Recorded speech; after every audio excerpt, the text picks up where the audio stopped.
Scam వ్యవహారంలో A1 నిందితుడు రాజ్ కిసిరెడ్డి ఏం చెప్పారు, అసలు రిమాండ్ రిపోర్ట్లో ఏం రాశారు, నేరాంగీకార పత్రం రిమాండ్ రిపోర్ట్ అంటే దాని మీద ఆయన సంతకం చేయలేదు అనేది, అంగీకరించలేదు సంతకం చేయడానికి అనేది. అయితే రిమాండ్ రిపోర్ట్లో ఏముంది అనేది ఇక్కడ కీలకం. ప్రభుత్వానికి పార్టీకి బాగా నిధులు వచ్చేలా మద్యం పాలసీ పై వర్కౌట్ చేయాలి అనేది అప్పుడు ముఖ్యమంత్రి జగన్ నాకు బాధ్యత అప్పచెప్పారు. ఈ పాలసీ ద్వారా పార్టీకి బాగా ఫండ్ రావాలని, పథకాలు అమలుకు ఆదాయాన్ని సమకూర్చాలని నిర్దేశించారు.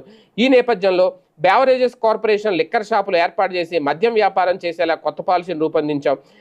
ఐఆర్టీఎస్ అధికారి వాసుదేవరెడ్డిని అలాగే డిప్యుటేషన్పై రాష్ట్రాన్ని తీసుకొచ్చాం. తొలుత బెవరేజెస్ కార్పొరేషన్ ఎండీగా, ఆ తర్వాత బెవరేజెస్ కార్పొరేషన్ డిస్టిలర్ కమిషనర్గా నియమించారట. అలాగే మద్యం అమ్మకాలు, అలాగే కొనుగోళ్లు, లేబుల్ రిజిస్ట్రేషను తదితర కార్యకలాపాలపై పూర్తి నియంత్రణ వాసుదేవరెడ్డికే దక్కేలా చేశారు. మద్యం వ్యాపారం నుంచి ముడుపులు తీసుకునేందుకు రూపొందించిన